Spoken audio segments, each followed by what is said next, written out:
Turkey's turning point, Erdogan faces his most challenging test yet. I'm Tarek Toros and welcome to What's Happening in Turkey in less than 10 minutes. Let's dive straight into it.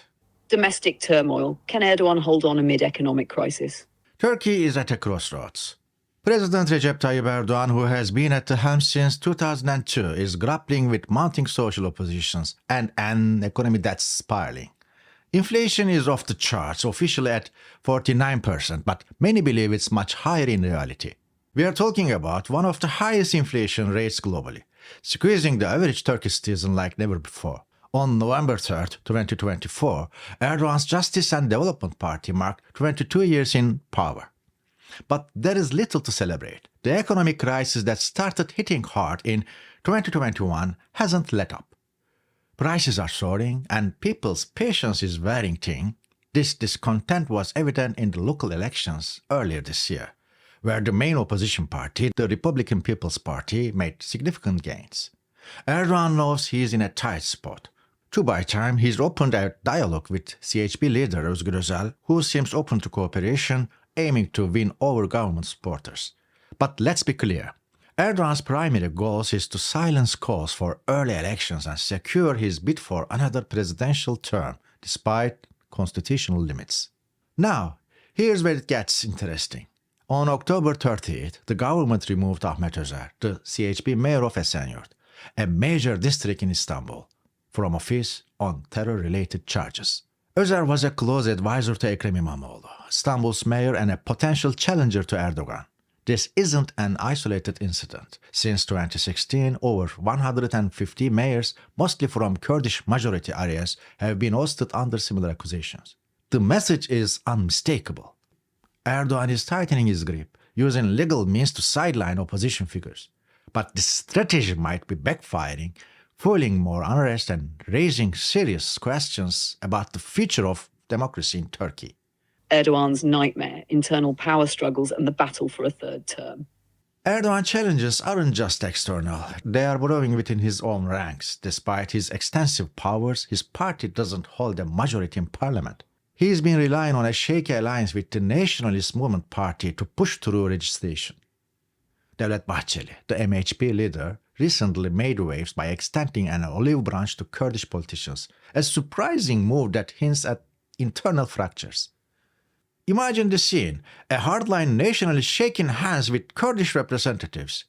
This has set off rumors that Bahçeli might even call for early elections, which would be a nightmare scenario for Erdogan. At the same time, Erdogan's attempts to neutralize İmamoğlu through legal challenges, the infamous full case accusing him of insulting election officials, haven't gone unnoticed. If convicted, İmamoğlu could be banned from politics, removing a significant threat to Erdogan's rule. But these actions are stirring public discontent and could be rallying more support for the opposition. A critical moment, Trump's return, serious conflict, and the Öcalan equation. On the international front, things are just as complicated. Donald Trump's return to the White House signals potential shifts in U.S. foreign policy. Trump has vowed to end endless wars, including pulling U.S. troops out of conflict zones like Syria. What does this mean for Turkey?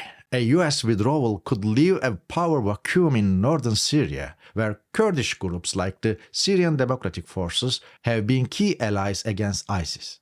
Turkey views some of these groups as extensions of the PKK, which it labels a terrorist organization. Erdogan sees an opportunity and a risk. He has hinted at reopening dialogue with Kurdish factions. Reports suggest that talks are underway, possibly involving Abdullah Öcalan, the imprisoned PKK leader who has been behind bars for over 2 decades. Erdogan's goal: to use Öcalan's influence to manage Kurdish forces in Syria and Iraq, securing Turkey's border and, importantly, his own political future. But here's the twist. Bahçeli, Erdogan's coalition partner, proposed releasing Öcalan in exchange for constitutional changes that would allow Erdogan another term. Erdogan wasn't thrilled. Associating his political fate with Öcalan, a figure many Turks see as a terrorist, is a risky move that could alienate his base. So, where does this leave us? If talks with the Kurds falter, Erdogan might resort to military action, a tactic is used before without long-term success. With the Middle East in flux and US policy shifting, Turkey's next moves could have significant regional implications.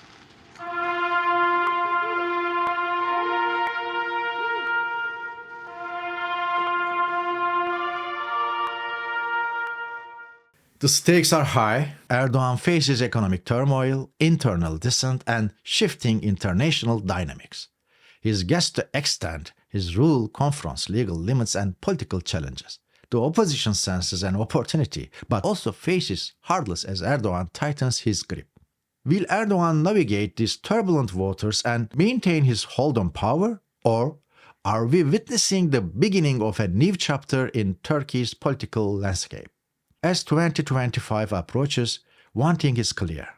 Turkey is on the brink of significant change. The decisions made in the coming months will shape not only the country's future but could also impact the broader Middle East and international relations. That's all for today's episode of What's Happening in Turkey in less than 10 minutes. Stay tuned for our next update where we'll break down the latest.